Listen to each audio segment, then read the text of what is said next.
Hello students, good morning all of you. आज की class में हम पाठ 3 पढ़ेंगे, जिसका शीर्षक है श्रेष्ठ नागरिक बनो। तो प्यारे बच्चों, कविता का शीर्षक है श्रेष्ठ नागरिक बनो। श्रेष्ठ मीन्स क्या होता है? श्रेष्ठ मीन्स यहां अच्छे से है। श्रेष्ठ मीन्स अच्छा, महान, बड़ा। तो बच्चों, हम श्रेष्ठ कैसे बन सकते हैं, कैसे बड़ा बन सकते हैं, कैसे महान बन सकते हैं, कैसे हम दूसरों के लिए या दूसरों का प्यारा बन सकते हैं। तो इन सब चीजों के लिए हमें अच्छे कार्य करने होंगे। और वो अच्छे कार्य जैसे हम परोपकार करें। परोपकार करने का मतलब जैसे दूसरों की भलाई करें, हम किसी को सताएं ना, हम झूठ ना बोलें, हम बड़ों की आज्ञा का पालन करें और हमसे कोई ऐसा कार्य न हो जिससे दूसरों को पीड़ा पहुंचे। इसके साथ साथ ही हमारी जो ड्यूटी है, हमारा जो कर्तव्य है, उसका हम भली प्रकार से निर्वहन करें। जैसे हमारी ड्यूटी इस टाइम पढ़ाई करने की है, तो हम पढ़े लिखें। इसके अलावा जो हमसे होने लायक कार्य हैं, उन कार्यों में हम अपने लोगों का सहयोग करें। या कोई बूढ़ा बुजुर्ग है, असहाय है, बीमार है, तो उसकी हम मदद करें। अपने माता पिता की आज्ञा का पालन करें। अपने से जो बड़े हैं उनको हम सम्मान दें और अपने से छोटों का भी हम आदर करें। तो ये तमाम ऐसे कार्य हैं जिनके द्वारा हम श्रेष्ठ बन सकते हैं और हमें लोगों से सम्मान प्राप्त हो सकता है। हमारा लोग आदर करेंगे, हमें लोग प्यार करेंगे। तो प्यारे बच्चों, हमें इस चैप्टर में यही बताया गया है कि हम किस तरह से कार्य करें अपने जीवन में, कि लोगों के हम दुलारे बन जाएं। देखिए, आइए हम रीड करते हैं चैप्टर को।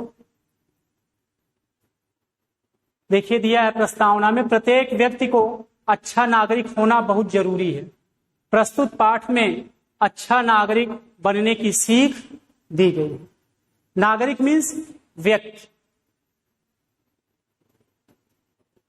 तो वही कह रहा है, कोई भी व्यक्ति हो, उसके अंदर सद्गुण होने चाहिए और इन सद्गुणों के बल पर ही वो आगे बढ़ सकता है और अपने जीवन में लक्ष्य की प्राप्ति कर सकता है। इसलिए ये नितांत आवश्यक है कि हम सद्गुणों के माध्यम से, सद्गुण अभी हम आपको बताए, जैसे हम ईमानदार बने, हम सत्य मार्ग पर चलें, हम किसी को पीड़ा न दें, हम बड़ों का आदर करें, माता पिता की आज्ञा का पालन करें। ये तमाम ऐसी चीजें हैं जिनके द्वारा हम श्रेष्ठ बन सकते हैं।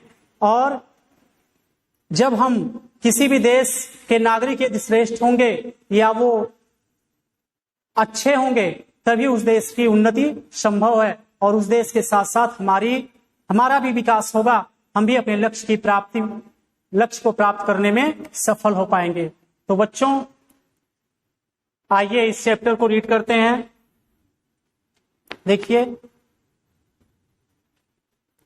इस चैप्टर में बंटी नाम का एक बच्चा है जो बहुत ही ज्यादा शरारती है और अपने शरारत के द्वारा वो आसपास में आतंक मचा रखा है। सब लोग उससे परेशान हैं और लास्ट में वो अपनी इस शरारत का शिकार खुद हो जाता है। तब उसके समझ में आता है कि काश हम ये गलती न किए होते तो इसकी पीड़ा हमें आज नहीं मिलती। तो देखिए बच्चों, पढ़िए। बंटी की शरारत के आगे न केवल उसके परिजन लाचार थे, अपितु मोहल्ले वाले भी स्कूल में भी वह जमकर शैतानी करता था।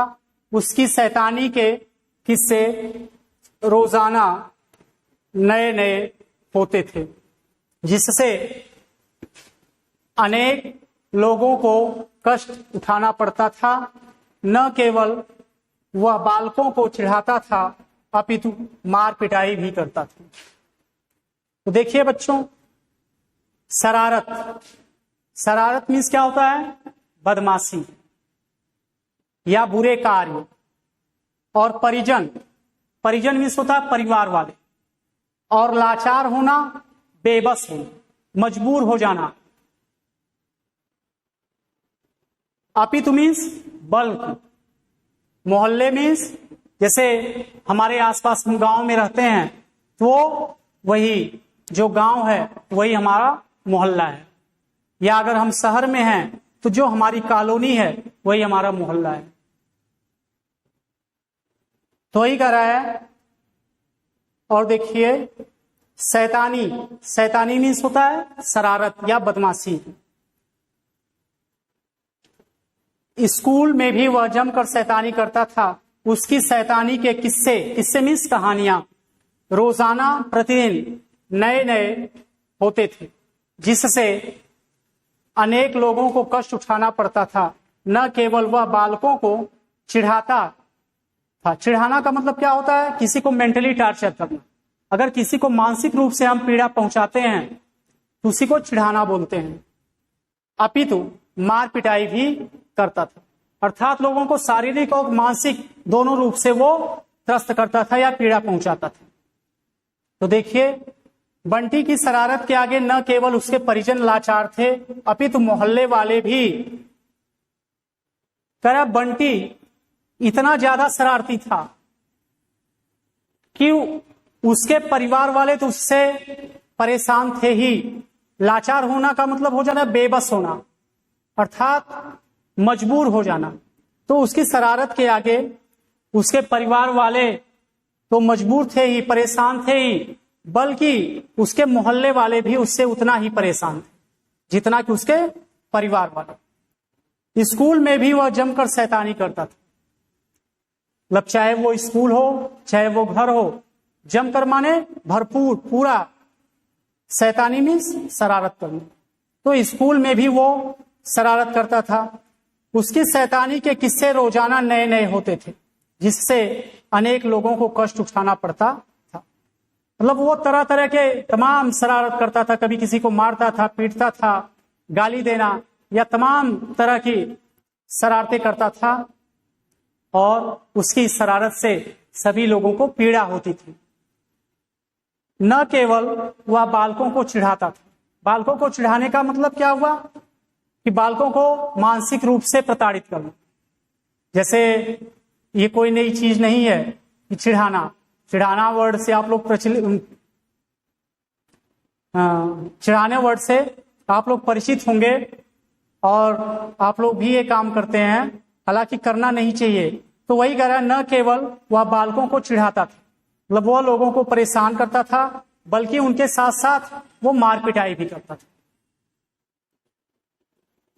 आइए नेक्स्ट पैरा देखते हैं। ऊपर के कमरे की खिड़की से वह उसमें से फलों व सब्जियों के छिलके सड़क पर फेंकता, जिन पर पैर रखते ही लोग फिसलकर गिर जाते और उन्हें चोटा। जैसे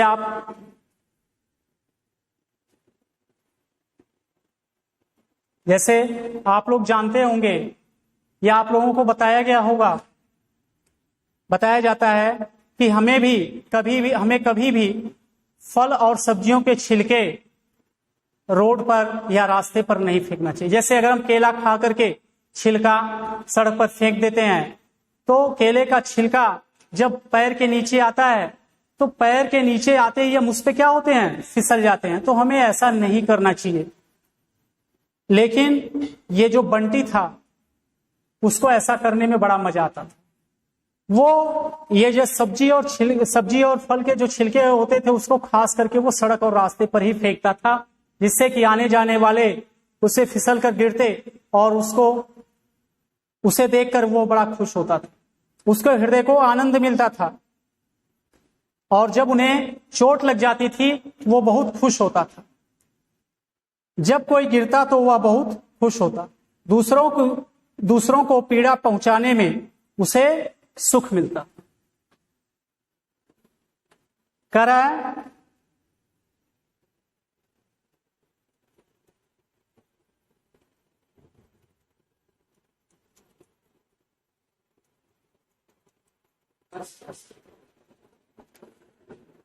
दूसरों को पीड़ा पहुंचाने में उसे सुख मिलता था।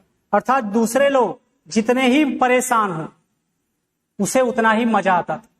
हालांकि हमें ऐसा नहीं होना चाहिए और आदमी का ये कर्तव्य बनता है कि दूसरे के दुख में दुखी होना और दूसरे के सुख में सुखी होना। ऐसा नहीं है कि अगर कोई दुखी हो तो हम उसके दुख से खुश हों, बल्कि उसके दुख को हमें बांटने का प्रयास करना चाहिए। लेकिन बंटी के साथ ऐसा नहीं था। वो जितना ही लोगों को परेशान कर ले जाता था उतना ही मजा उसको आता था। सभी पड़ोसी उसकी शिकायत करते परंतु उस पर कोई प्रभाव न पड़ता। पड़ोसी माने जो अगल बगल रहते हैं, हम लोगों के घर के अगल बगल रहने वाले ही तो हमारे पड़ोसी होते हैं। तो पड़ोसी हमेशा उसके घर पर तमाम शिकायत लेकर आते थे कि हमारे बच्चे को मार दिया या उसको गाली दिया, उसको पीट दिया, उसको चिढ़ाया। लेकिन इन सब चीजों पर का उस पर कोई प्रभाव नहीं पड़ता, कोई इफेक्ट नहीं पड़ता था उनके डांटने, मारने, बोलने या शिकायत लेके पहुंचने का। वह न किसी की मानता था न ही सुनता था, अर्थात अपने मन का था। किसी को डांटने, मारने या बोलने का उस पर कोई भी प्रभाव नहीं पड़ता था। वो जो चाहता था वो करता था, अर्थात दूसरे को परेशान करके ही उसे आनंद मिलता था। अब थर्ड पैरा देखिए। एक दिन की बात है, बंटी ने केले के छिलके सड़क पर फेंक दिए और स्वयं ऊपर कमरे की दीवार के पीछे छिपकर देखने लगा। कराया उसकी शरारत की अगली कड़ी में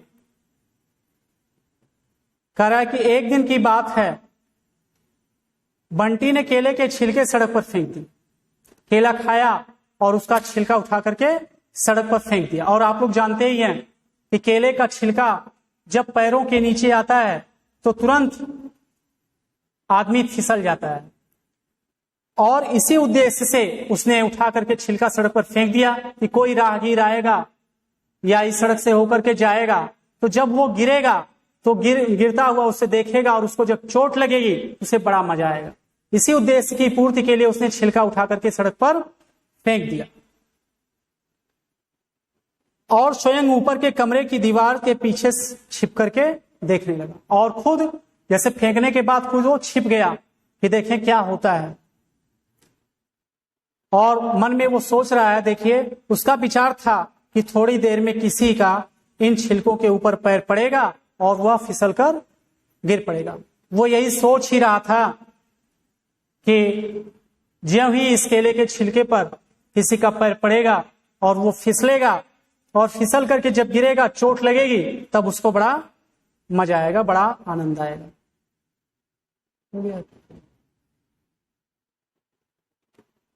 तो बच्चों, आज की वीडियो में हम इतना ही आप लोगों को पढ़ा रहे हैं और आप लोग इसे पढ़िएगा और नेक्स्ट पेज हम अगले वीडियो में एक्सप्लेन करेंगे।